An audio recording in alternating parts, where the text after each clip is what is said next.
We're standing in front of Undefeated, one of the world's most renowned sneaker shops, to talk to my boy John about the neighborhood, lifestyle, and sneakers. Let's go check it out.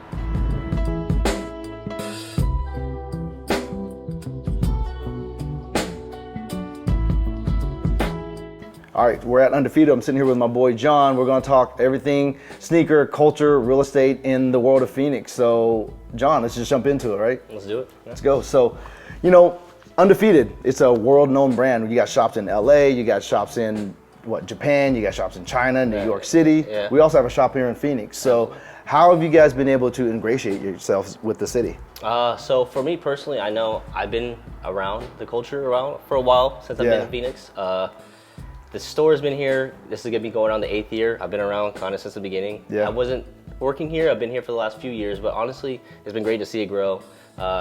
Since I've been here, the amount of love that people show, the amount of clothes that we sell out of is crazy too, right? Yeah. On the beginning of a new season, it's always tight to see it. It's always nice to see those new customers come in, along with the old customers that come in, people that get to chop it up. You really get to, there's nothing like seeing someone get their pair of shoes and smile and be happy about it, right? And being able to be like, yep, you got it, man. It's yours, you know? Yeah. It's been cool. It's been great, man, honestly, truly. That's dope. So where's the trend at here in Phoenix then? The trend, I mean, the tide is changing again. It looks like now Sambas is coming in hot. Since I was in here in the beginning, Nike and Nike Dunks really took over. Now that's starting to sit a little bit more, right? And now we're starting to see a shift. Honestly, from what I hear, it sounds like it goes off the TikTok trends. I'm not big on TikTok, but seems like Sambas are the ones that sell out now. A lot of comfort is really taking over. Nike Vomeros, they're doing a lot of renditions of the Vomeros. P6000s are coming back. Which is the Pegasus, by the way, for those old heads back in the day.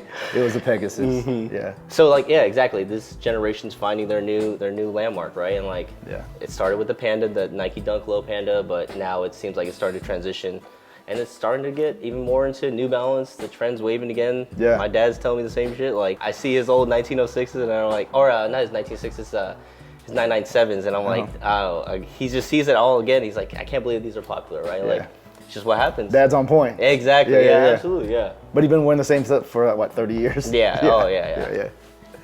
So talk to me about the neighborhood then, right? So you guys are on Central. There's a couple of sneaker shops around, right? Absolutely. How have you guys been able to carve out your special spot within the neighborhood here? It's cool, man, because everyone has that gist of community, right? Like, honestly, if there's something that we don't have here, we don't want to force it on anyone, right? Nothing in that manner, right? Like, we actually genuinely, what are you looking for? Okay, we think that this place might have it, right? If we don't have it, or if we're not going to have it, right? Something that we can't say that we could have online. We always try to guide them in the right places. And it's cool because a lot of it's community driven, right? We get a lot of people that say, hey, came and going from this store, right? Yep. Cool, what are you looking for? And then build that relationship there, right? So it's nice, it's very community driven. Being in Arizona, I'm mainly from the west side, so Goodyear, Avondale, mainly 99 too. So being over in Central, it's a lot more tight-knit. I mean, there's a lot more, I feel like Central is it's close to each other, right? Like, we have Pawnee right here, we have Lux right here, and we all feed off each other well, right? Like, it's very well driven. Then it's tight to see all these new restaurants and new bars and new places that are opening in Central. It's a good location, no matter where you're trying to go. 15, 20 minutes away is not that far when you really think about it, and you can get there from here in this area. Yeah. That's dope. So is there a big difference between living on the west side versus living in Central? Besides the things you just mentioned? Besides the driving, really nothing. It's more separated out there, right? If you want to go something, it's a little more separated. But now here, it's getting a lot of easier ways of transporting, right? Like, you have the light rail as well. Yeah. But otherwise, no, I mean, there's not too much difference, dude. A lot of people they come down here, right? They make the drive out here. Yeah. So, I mean, it's not too much different, honestly. Yeah. What do you think what would you say is the dopest thing about having grown up in Phoenix and seeing it evolve and grow? Honestly, it's just crazy to see. I've been here, 18 years. So it's been interesting to see how it grows. Like, honestly, just buildings and like the development of it all, right? Like, every time I go to visit my mom now, coming off the freeway, I'm seeing new areas are being built, right? Places that were just like desert land, like nothing, not even crops or anything of it, right? Yeah. You might see a school and surrounded by dirt, but now just to see homes just surrounded by it. It's nice to see. It's tight to see. It brings a lot of attention to Arizona, which is it's well needed, man. And honestly, it's kind of overdue in a sense. Like, there's a lot to offer here, and I think it's gonna change if it hasn't already. What people think of when they think of Phoenix, right? Thinking desert and cactus, right? That's gonna start changing if it hasn't already in a lot of mindset. But yeah, honestly, from Central to here, and I've lived on the East Side as well, in Chandler. Yeah, it's still the same. You know, it's nothing too crazy as far as the difference goes. Not many like cultural differences in terms of style, fashion, what people are wearing. Not that I've noticed at really? least. Truthfully, yeah. And maybe it's just because I've seen everything around it, so like it's made me migrate a little more. But honestly, no, like it's not too much of a change. Like you see the trend that's over there, it makes sense it's over here as well, right? Yeah. Absolutely. Did you see a trend from? You said you've been here 18 years, so you've seen a big evolution of the city. Have you seen like what were people wearing then to what were people wearing now? Oh yeah. Well, I mean, a lot has changed. Even from my background coming from 99th, I went to Shirley Farms and Tolleson. Those are schools that like had to wear a uniform, so it's not a thing really as of right now, at least in Central, right? Like it doesn't seem like it's a very much of a thing. So it's a lot. I was a lot more strict back then, if anything. You know what I mean? If I had a little Nike logo, it's all of a sudden you had to turn your shirt inside out. You know what I mean? So what would you do on the weekends though? Like because that's when you can flex, right? True. You go to the movies, man. That was it. Like movies. What were you wearing? What was young John wearing to the movies to flex for the ladies? In 8th grade, I was wearing some high top Vans. I was wearing regular jeans. Skate highs? Yeah, skate highs. Yeah. Okay. Because that's what, like 7th, 8th grade is really got introduced into skating. Yeah. So that's kind of like that's what I was wearing. It was just literally just the homies and we would mob out to the movie theaters. We wouldn't even watch movies. Like we'd just go and chill. Yeah, man, that was just a time period in itself, right? Like you said, I got to live through it. I'm blessed to be able to live through it when, what was that down? Oh, not in Tempe. Rain. I remember going to one of Big Sean's concert, and it was like 20 people in there, dude. It was tight. No one knew him. Yeah, exactly, right? One of the biggest punchline rappers of his generation. And no one knew him, right? It was just he was a lot smaller, dude. It was like, dude, it was just tight. Lil Sean. Yeah, exactly, dude, but it was tight. So, I did have a question for you. I lost it, but no. But I think you brought up a good point. It was funny that sneaker culture today is much more pervasive than it was before. It used to be such a tight-knit community. How did you hear about like the Undefeateds and of the world, the Unions, the Stussies of the world? Honestly, I gotta thank the internet, man, because if it wasn't for the internet, like I really wouldn't have access to anything. And a lot of it was just growing up. I think first pair of Jordans that I remember buying, that like I remember picking out was Black Toe 14s, and that was 2006. And then my brothers, like really, all my older brothers, they all hooped, and so they really stuck with the culture. It kind of brought me into it, right? And then hanging out with those homies, right? Those are the ones that we go to Scottsdale with. So like my brother, when he was like 16, 17 years old, I was 12, 13, but he had a good paying job so he could buy shoes. I remember him 2007 just buying all the 3s, the 5s that came out, the 8, that was just, and I was like, oh my God, I was like, damn, these are sick, right? And did he wear them? Did he stock them? He wore them. Oh yeah. I couldn't wear that shit, but I would put it on. I'm like, damn, this is sick. Like, it didn't fit me at all, but like, you know what I mean? I'm like, wow, like I get it. You know what I mean? Those Black Toe 14s I wore into the ground, man. Is that your quintessential the shoe that brought you into the game? Or? Yeah, I think so. That's like most memorable for me, right? Like I do have my 2007, that year after is when DB2s dropped. Couldn't afford, I couldn't get them. Really wanted them, and then I got to the point. Now I own them, and I'm like, that's one of the shoes that's not leaving the closet. Like, you know what I mean? Always be there. Yeah, exactly. That, and other than that, if there's shoes that go, man, like they go. But that was like the Black Toe 14 is the one I remember the most. Like, just taking it everywhere with me, wearing it till literally it started crumbling, and like, just what it was. You know what I mean? 100%.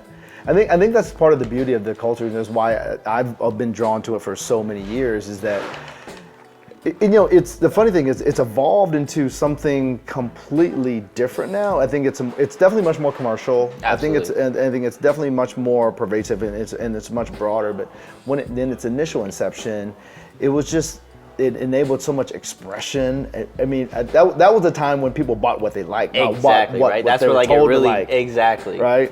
So that's why I feel so blessed to be here in Undefeated, even just sitting there and talking to you, shooting within the store, because, I mean, to me, James, Eddie, icons of the industry, where would we be if they didn't exist? Like the Corys of the leaders in the world in Chicago, you know, even DQMs in New York, right? Like, you ask the average kid today, they don't know about those stores. A-Life is another example that became a whole different thing, right? And, you know, A-Life was Supreme before Supreme, you know, they're a completely different juggernaut, but there's been this great evolution. It's been interesting to see. So it's great to see someone like yourself really have so much heritage and knowledge and has grown within this environment. Yeah, it's cool, man. Yeah. Like you said, I'm very blessed to stick around the industry. I know many friends that have gone in and out of sneakers.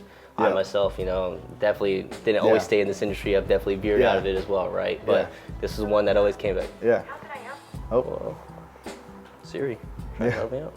But we can touch on what brought you here too, right? Like, so you've had a journey. It's funny because we kind of work in this sphere. As I've made this transition from sneakers into real estate, you used to do loans and made it into real estate, so almost did like the reverse turnaround, right? Yeah, absolutely. Yeah. So what made you make that transition from that into this? Honestly, man, I really thought longer term, right? Like, this is something that like I enjoyed. I remember in the previous company, really enjoying the time I was there working around this industry. Yeah. So this opportunity came up, man. I really thought of it long term. I said, you know what? I don't see myself as an underwriter 10 years down the line, right? So it's like, okay, thinking long term. Now I'm older now, right? It's things that's on my mind. It's crossed my mind a lot more. Yeah. Again, before I understand, it was like, oh yeah, man, I can't wait. Whatever way and I want it, right? But at the same time, you value yourself, and it's like, okay, they were able to see that with me as well. And this opportunity came along, and I'm here, man. I'm blessed, Like you said, it's viewed as a mecca, but it's with the newer generation. I can't tell you how many times that people do call in a week asking, if we buy shoes or are you guys buying today? And it's just like, no, we're just a retail, man. Like, it really helps separate, right away from that phone call. You know what I mean? Yeah. But hearing it how often it is, it's just what you hear and what people are assuming or thinking, right? Like when they hear of us. So like it's important for us to talk about it too, right? Or to let people know, like, hey, this is just retail, man. Like, we're not here for anything else. We're here to help supply. We're here to help put, you know what I mean? Take care of you. Yeah. Well, I mean, there's just this blend within the consumer mind frame, because especially when you don't have access, anywhere that has access is it still seems like one point of distribution, whether you're a reseller versus a retail. Yeah. But you had a background in the resale space, right? So, a little bit, yeah. So you originally started, your first foray into this industry was in StockX? No, actually it was prior to that. Okay. I used to work, so before I was going to the medical industry, I was a microlab, a CLA for microbiology. Okay. So it's a clinical lab assistant for microbiology. Yeah. I was working at Banner Health. In the meantime, I was working at a resale shop with a good friend named Charles. He had a shop called Ben Had Those on 19th Ave and Indian School. So I worked there a few hours before, just because I like being around sneakers, right? I was like, you know what, man, I can make a little money too, right? And, all right, cool. So I would do that before, and then transition from there into. I actually met a friend there that would drop shoes off and want to consign. And I would see him so frequently. I was like, hey man, what do you do? Yeah. He told me about he was an underwriter right there. And I was like, oh shit, broke it down to me. Seemed interesting, seemed challenging. I'm like, I like to challenge myself. So went with it. I was like, oh, okay, let's see what this industry is about, right? Because when I was doing the microbiology, I remember talking to some of the MLTs, people that had gone to school for years. And they're like, I can cap out at making 18 an hour. And I'm like, that just doesn't sound right. For what we handle and what is being, the multiple millions. Dude, and the people's lives that were, you know what I mean? Because we were testing for bacteria at that time. I was testing they have to go through certain tests and certain temperatures, right? Certain environments. So like, for what is responsible, I was like, this just doesn't make sense, man. Like, I didn't want that responsibility on my hands. So I was like, you know what, man? Let me see if I can stick it to something that I really enjoy doing. And that was the main point of going to Quicken Loans as well, and doing the loan process. It was one, to challenge myself, learn something new, but to also, I love shoes, man. This is where I was like, all right, cool, I could buy shoes this way, right? Like, that was the whole point of it, you know? Yeah. But yeah, other than that, and then, so from Quicken Loans, I went into StockX. I got an offer. A friend of mine became director for a new column or a new vertical that they were launching. So I was able to get in that way. I almost thought he was bullshitting for me for a second. I was like, yo, man, just send the offer. That's a real job? You know what I mean? I was like, send the offer. You know what I make here, so like, you know what I mean? And so within a month, an offer was sent randomly, and I was like, oh shit, man. It was one of those things, again, where an opportunity comes, I had to take it. So went with that, and that was a hustle, man. I mean, at that point, we were under 100 employees, so I was living in Detroit for 6 weeks. Where in Detroit? Downtown Detroit. Okay. Yeah, so they had us staying at the Woodward hotel. somewhere? Yeah. We were staying in Greektown Casino. Okay, And literally would walk to work in the basement every day, and then that was a journey in itself, you know? Yeah. And then from there, went back to underwriting. I got an opportunity. It was nice because StockX and Rocket Mortgage, Dan Gilbert. So they're very linked to sister companies. So it was almost easier to transition to it, right? And then a new position came up where it's challenging again, something new I'm learning. All right, cool. Let me see what it's about, right? And learned that. I learned more about long-term wise, and now when I'm looking to buy a home with my wife or something like that, right? I'm a little bit more knowledgeable in that. And then when that time was come to leave, this opportunity came out of nowhere too. It was a phone call hey man, you know, you might be up for this. Are you interested? I'm like, hell yeah, let's do it. Dude. Again, you see Undefeated as the mecca, right? So 100%. like, it was one of those things like, yeah, dude, like, absolutely. Like, if they're willing to come, and next thing you know, sure as shit, got a call an hour later, like, hey, if we go out there, you're willing to meet. Met with Chris and Bruzy, and it was a done deal. It was tight, man. They're good people. Oh man, yeah. Honestly, they're great. I still talk to Chris here and there, and Bruzy comes in and visits us as well. It's always nice to see him. They really, were here for the holidays, weren't they? Yeah. The Super Bowl was they were here the longest, and that was cool because got to meet a lot of the Undefeated cast, right? Like a lot of people behind the scenes, which was nice. It's just always nice. Me and Nada will send out emails, right? We see these names, but we don't really know where they stand in the company, right? So to put names to faces, it's always nice too. You know what I mean? Yeah, 100%. So do you think that relationship has evolved and changed as you start to spend more time within the company and develop the relationships? Yeah, absolutely. I think it evolves. I think definitely being able for Super Bowl was like the one that really was like, okay, it was able again to put names to faces, right, and be able to show like what we're capable of here. They don't come all the time, but like you can see how big the store is, what we can do here, right? And honestly, it comes from the community of Phoenix, like the love of Phoenix. I can't tell you how many times that they come out here. Higher ups will come out and it's like, damn, dude, even next door, a lot of people wearing Undefeated. Like people coming in to shop, they're already wearing Undefeated, right? Like, we get a lot of community love out here. It's because we like to supply it too, right? Like anything that we can do to help, like that's what we look for. You know what I mean? It's what it's about. Like you said, we are. You got to see the stuff on La Brea where everyone's all connected, right? Why can't we do that here? 100%. You know, there's no reason. Absolutely. Right. It's just people to take it. And it's growing here. Right? Exactly. And I think that's partly what's missing. I think it's what's great about you guys is that part of the sneaker culture growing up was you didn't have any bread, but you wanted to be adjacent to the lifestyle and the sneakers and everything. Like you would always go. At least I would always go and try to just hang out in a store. Yeah. Right. Like so. But what you don't realize is that when you're hanging out in that store, people are still growing, and then all of a sudden this web of just creativity starts to foster out. Someone goes into entertainment, someone goes into real estate, someone goes into whatever. Absolutely. And then you've got this community, this whole network that's kind of matured together, that's galvanized behind this thing. Absolutely. Right? I think that's, for one of the things that I'd love to do is impress upon people that are just getting into the sneaker game, I guess, if you will, is that everyone's welcome for sure. It's just that let's spend a little bit of time in understanding the past and what really got us Absolutely, here, right? It's important, man, because like you said, this now, right, a lot of people see it for monetary gain, right? Like it's just what it is. People want to see it for an asset, especially with the economy, how people are frugal, right? So like, now it's kind of weird that I think the biggest way is like to sing at a sneaker show. A sneaker show now versus 5-10 years ago is different. Sneaker show 10 years ago, you would see a bunch of different assorted sneakers, right? And people are like, okay, I've been looking for that shoe. Let's work something out. I might have something that you might want, whatever it is, right? Now it's just like, oh, you have these, can I get 12 of them? And what's the best price you can do on it, right? Like I'll buy your table for $100,000. Exactly, right? Like, and it was more than that, and it still is to a lot of people, right? But like, it's important to see like that's what it is too, you know, and people that have been around, they see it as well, right? And it's almost at a point where it's gonna make that transition again. Do you think it'll come back? Do you think that move will so. come back? 100%. What do you think will be the catalyst for that? Something like that? Or what would have to happen? Something just has to take over, right? Like it could be something as little. I've been seeing these Stanley Cups, man. These Stanley Cups are going crazy, bro. right? It's just a cup. Yeah, exactly. But do you see what people are doing? But people are also saying it's just a sneaker. Exactly, right? So that's all it takes is some people and the right person to wear it, right? Now we have the age of the internet where that's what really brought us to this point, right? It was from the point where people could see, okay, they can use their phone, their laptop, iPad, whatever it is.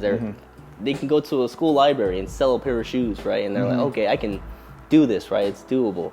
And so now it just takes that right catalyst to the next part. I've seen a lot of resellers now, right, that have started to diverge, right? Which makes sense. I mean, they came here for the monetary gain.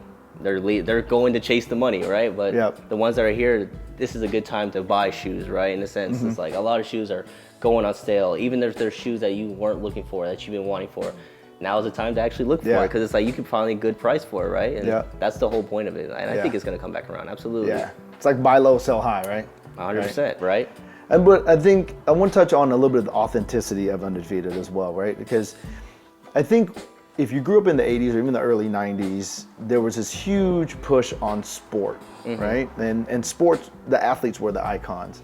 In recent years, it's really transitioned to like entertainers, right? Absolutely. What made Jordan great was obviously he was great unto himself, but then we looked to Jordan to be like Mike, right? But now it seems like Drake, Travis, even the Off-White stuff has really taken over the much more of the cachet. Do you see a time where sport now starts to take that back over? Do you think it's that foregone era? It could be, honestly, but because like you said, now I mean I've seen it myself, right? You see the collaborations, a bunch of sneakers, right? And now that was just a rare thing back in the day. Don't get me wrong, Jordan would drop so many shoes, but the colorways would be just to them, right? So now it's more, okay, who's this sneaker with? It's with Stussy, or if it's even with an influencer, right? Like Billie Eilish, an artist, you know what I mean? Like it's just more common now. I can see it to the point where it does take over. It really just depends. I don't know, man. I mean, I can see it happening. I don't know what's going to be the cause of it. Truly. No one knows really. Yeah, you know what I mean? Like, something on TikTok randomly? Absolutely, but can I see it happen? It could be something that's going on in waste management right now, right? That like he's wearing some shoes or whatever it is, right? And something viral that happened.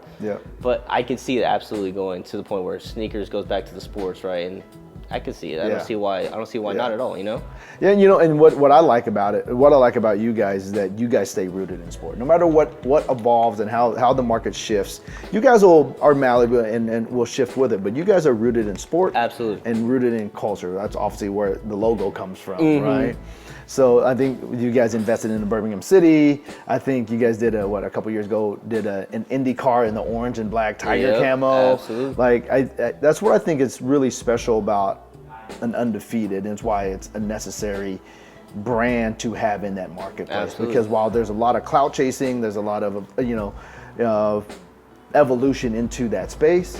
Having someone that's authentic and grounded is really important, to the point where you guys even opened a gym, right? The UACTP, the gyms, which are super sick. I don't know if you've had a chance to go into it. I haven't been to it personally. I just see pictures, I see videos of it, but like you said, right? Like that's where it stays, and it's nice to see. It doesn't stop with the F1, the Malbon, right? Like it's things that I haven't seen as far as golf goes, and so it's like it's nice to see the new. I wouldn't be surprised if something happens with pickleball, right? Like how much of that's gaining traction, but it's still sports, and like you said, it's being sports related, with one of them being one of the lead brands of it, right? That's been cemented here, right? Like it's nice to just be a part of it. It's super sick. I mean, I don't know how many collabs you guys had over the years. Oh, right? yeah, absolutely. It's been a time. Do you have a favorite one that you guys have done? Favorite so far? Honestly, it has to be the Air Force, though. Yeah. Because I love the dunk high, it's very, colors. The colors is my thing. I'm a very colorful person. I just what I enjoy. But knowing that this Air Force it's one of the shoes I wear every day, right? Like if I'm at home, I'll do something. Like it's just something that gets worn every day, and I love it. Like I'm not gonna. It's comfy too, man. Like honestly, like you know what I mean. Once it's broken in, you're good. Like So I think the Air Force is honestly probably, and the green bottom, the more staple of it, right? Like that's the one I feel like is the best to me, Yeah, no, I'm with it. Like I love the fact that you guys have done collabs across multiple categories, right? Whether it's lifestyle through the Air Force One. I know you guys have done a ton of Kobe Vans, collabs, Adidas. Like and it's not stopping, you know what I mean? Which is nice. It's always nice because this is a brand that should be here, right? Like it deserves its spot here. If you've been around, you've seen this brand grow too, right? It's sick, and it's one of those things where it's like, I can't wait to visit the other stores. I want to be able to go to Korea, visit the store, or go to Shibuya, and check it out. Yeah, and, I actually even really like the Humara that you guys just brought out. What was it, in December? December, correct, right? Like when the rest of the world is going very capsule, very very basic, you guys went with pull something out of the vault through the ACG vault and brought it to the world, right? Absolutely, yeah. When Nato was telling us that, he's showing us pictures of it, I was like, dude, this thing is sick. Like what? Yes. Yeah. And now there's another 2 colorways that are gonna be coming out soon. So another one where they don't drop the ball, man. It's very nice to see, and it's sick. You know what I mean? This is people that need to lead this industry. If you know Nike, if you know Adidas, you know Vans, they just don't do collabs with just anyone. It might seem like it every now and then because there's so many collabs out there, but the fact that you guys always have something in the vault, it's really a testament to the brand equity. Because truth be told, I think brands like Nike and Adidas, they don't really need to do a ton of collabs to draw equity to themselves. Yeah. They only do the ones that add equity to them. And I think Undefeated definitely is one of those. Absolutely, it's nice to be viewed as such, right? Like, Yeah. The company's been here for too long, man. Yeah. Yeah, they're not going anywhere. So, wheeling it back out to the Phoenix market, like, where do you see Undefeated here in the future? How do you see it? I feel it's still being here, just being as a staple, man. I think Yeah. in the next few years, especially the rapid growth is going to start catching up more to it, right? And we're going to start seeing more people come out. I think that, I don't know if stores are already starting to migrate over here and brands as well, but I don't see why not, you know what I mean? Yep. The real estate's only going to get more expensive later on, like, you know what I mean? So personally, I do see more coming out here. Undefeated just continue to thriving, man. Honestly, I don't see why we don't grow. I think we're one of the best stores, you know what I mean? Yep. Truthfully. How have you guys been able to bridge? I think we talked about it a little bit earlier, like Undefeated being a brand that originated in LA, and we all know there's that LA Phoenix sports rivalry, right? Being a brand so rooted in sport, like how do you bring it together? Yeah, no, I mean, but the thing is, it's more the community itself, because believe it or not, there's a lot of Dodgers fans here too, right, man? So they come out for that stuff here too. I don't want to hear that. No, he doesn't. But dude, there's a lot, right? And a lot of guys, and it's all good people, man. Like it's nice to be able to, oh, you're a Dodgers fan or D-backs fan, so it's like, you know what I mean? It's nice to be able to have a friendly competition in a sense, right? Sometimes we'll throw the games on right here, right? And we'll watch the games here. Like, it's nothing too hard to bridge, honestly. It's just being respectful, and that's really what it comes down to. I think that's what it comes down to is honestly being able to show the community, like, hey, we don't think we're above anyone else at all. We're here to take care of you guys, we're here to help out, whatever it is, right? And that's all it is. And once it gets reciprocated, it's nice, man. We don't, you know? Yeah, I'm here for it. I'm a Chicago sports guy. See, so I don't get any love anywhere.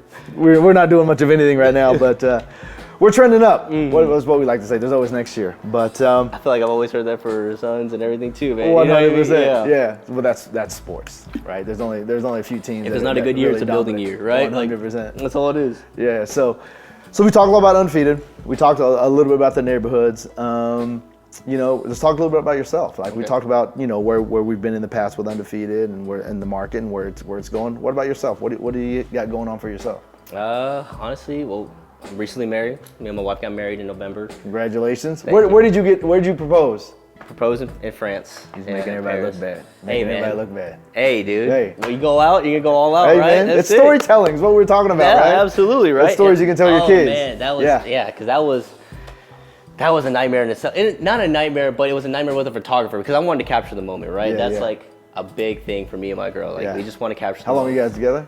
A little over 2 years. Okay. Yeah.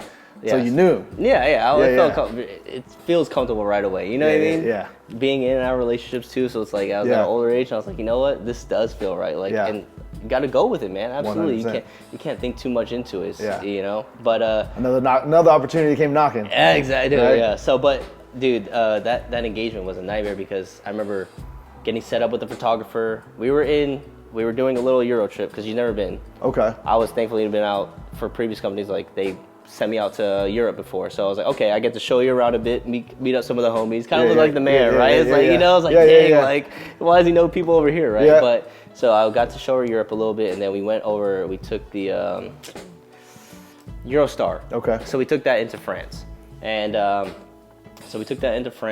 then we chilled there for a few days, and then so it was all over the span of a week. The Monday we were in UK, met up with some homies. One of my homies' girlfriends knew a photographer in France. I was like, perfect. I didn't know shit. I was like, I have no idea. I was even thinking about it. I was like, I was telling my boys that does photography. I was like, I might fly you out just so like, you know what I mean? Because I didn't know what to do. But she helped get it set up, and so I talked to that lady, got it all set up. We're cool. Friday this time we're gonna be good, right? So the day of, I was like, hey, I reached out to her in the morning, the photographer. I was like, Did she speak English? Was she speaking? She spoke English, because we were on WhatsApp. So it was very, Okay. So I was able to talk to her and say, hey, if you can get there a couple hours early, I'll pay for your time, whatever it is. I just want to be safe. Yeah. No response. I'm like, shit, all right. So we go do breakfast, we walk around a bit. Text again. I was like, yo, just want to make sure everything's good. No response. So we had a little spot that we're supposed to meet at right in front of it's like a dock almost. Okay. Right in front of the Eiffel Tower. She goes, it's a perfect spot. It looked great. I'm like, okay, cool. Like I'm down. We start walking over there, and I don't see this girl at all. Nothing in sight. Have you met her before? You hadn't met her? Never met her before. Never met her before. Gave her a deposit, the down deposit. I was like, yep, cool. So I get over there. I'm looking for anyone with a camera. No one with a camera. I see a couple in front of us that were walking down the stairs taking pictures. Like, damn, it looks nice. You know, but nothing from the girl. At least from what I've seen in the pictures, right? So I'm thinking, my man, God, my girl. I got her a little drunk because we had a little picnic right in front of the Eiffel Tower. Oh shit! You know, so got her just a little tipsy, right? And so man, I'm just chilling. I'm like, how am I gonna set this camera up? How am I gonna do this? She wanders off a little bit in the dock, and I see a guy that's just chilling, headset on, camera though. And I'm like I was like, yo man, I think I'm about to propose right now. Can you take it? And he's like, I got you. And I'm like, oh my God. I was like, bro, I couldn't tell you how relieved I was to hear that. I was like, that was all the courage that I needed. I was like, let's go, dude. So next thing you know, like she turns around, I'm already back on one knee, and he captured the moment, perfect. Got to talk to him a little bit right after me and my girl celebrated. Turns out he was just in Paris for that day for 6 hours. And he just goes down to that dock to think right before, in between shoots, because it was Paris Fashion Week. So he was just in between shoots, and I'm like, oh my God, amazing, thank you, man. 9 o'clock that night, I get a WhatsApp message from the lady. Hey, I haven't heard from you, I'm concerned. What do you mean you haven't heard? You want to go back to the message? I didn't do anything, I blocked her from there. I said, you can keep the deposit, like, I'm gonna take care of this guy, and I don't even want to talk to you. Don't even ask to leave a review or nothing, like, you know? So so that guy ended up getting us those photos the next day, quick and on it, very nice guy, and he's like, I'm back home. And I'm he's still in your lives? Yeah, oh, we sent him our photos, but other than that, like, that was it. Sick. Yeah, we sent him our wedding photos, but other than that, you know what I mean? It was like, yo, from here to here. That's crazy, bro. So you're not even curious of how the communication breakdown happened? No, I'm not. I really fucking him out of here. Yeah, you know what? I was like, you know what? He got it done. I trust it. It looks great. I don't need to talk to you ever again. I wish you the best. But I'm deleting you from WhatsApp. Please don't write me ever again. That was it. I don't want to know what happened. I did my part on that. It worked out. Exactly. 100%. When did she find out about the story? That day, because she was like, how'd you get the photography? I was like, I didn't. I was like, I did it. She's like, what do you mean? And then I told her the story, what happened. She goes, that was all by, like, and I'm like, all by chance. I don't think it was by chance though, you know? So it was meant to be. Absolutely. So they do that. Dude, that's fire. Yeah. You can't even make that shit up, bro. You can't, dude. Oh, and then a year later, married. Yeah, married, and now a little one on the way. Oh. Yeah. When's the due date? Our son will be here due date's July 19th, so mid-July. Yeah, she don't have to suffer through the Phoenix summer. Who knows how it could go, right? But either way, we're gonna be prepared and just excited. First, you got names picked out. You got all that picked out. Names has to be right. Yeah, we're just like still. We're trying to get a little expose on the real name. I think that's a hard part though, man. But we just know it's a boy. It sticks with them for the rest of their life, bro. Exactly. That's a lot of pressure. Like, 100%. Are you guys on the same page as it relates to like naming conventions? Is she more traditional? You're more modern? No, yeah, we're like, we just throw it out and we're like, oh, like, does that sound good? Yeah, that does sound good. But like we're writing down like our contenders, right? So it's like we're just keeping a list, and it's like, okay, we just, as long as we know we have that in mind, right? But now like we think so much, man. So my wife is just like me, so we get kind of anxiety in a sense. So like, should we get this? Should we get this first? Yeah. And dude, I think the OBGYN, like, she knew we were crazy as soon as we met her. Like, but dude, it's been a journey, and I can't wait, man. I'm so excited. Yeah. Well, it sounds like you got a lot of great things, man. Obviously, you're here, one of the greatest organizations in the world of sneaker culture. You've got great things happening in your life. If there's someone that's younger that's out here that's watching this right now, what's some pieces of advice you'd provide them? Pieces of advice I would provide. I would always say, man, just trust your gut, really. That's really what it comes down to. And think, and that's all it takes, is really just think. Even think, when people ask, what do you want to be in 5 years? I never really gave too much thought into that question. But now being older, and like, I'm like, oh, I probably should have given some thought, right? Like, it does play along down the road, right? So I think that's the biggest thing, is to really just take your time for yourself and trust your gut, man. I think that's what it takes. Like, That's all it is. And other than that, like, you just have to let it flow. Like, Yeah. you gotta be ready to learn. There's some things you can't control, and be ready to roll with it. That's just gonna be life. Yeah. No matter what age and how old you are, there's gonna be ups and downs, man. Yeah. That's all it is. Not a linear path, right? Absolutely, not at all. And to listen, dude. I think there's a lot. So I can base it off myself. I don't care if you're 12 years old. I don't care if you're 6 years old. If you got something to say, I'll hear you out. And what I take to it is what I hear to it, right? But I'm willing enough to hear you out because I know people go through different experiences and different reactions, emotions, different times in their life, right? Yep. So there's nothing that you can't learn from it. Yeah. That's what I would say. Just listen, really, and communicate. That's it. Dope. That's dope. Well, I'll leave you with one question.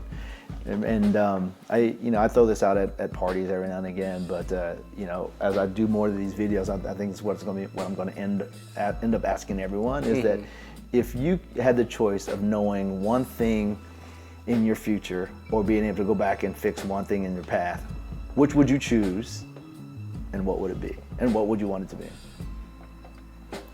You caught me at a time, man, because truthfully, I would want to know my future, and just because I'm about to start a family, right? I want to know that my family's okay, right? And that would be the one thing I want to do.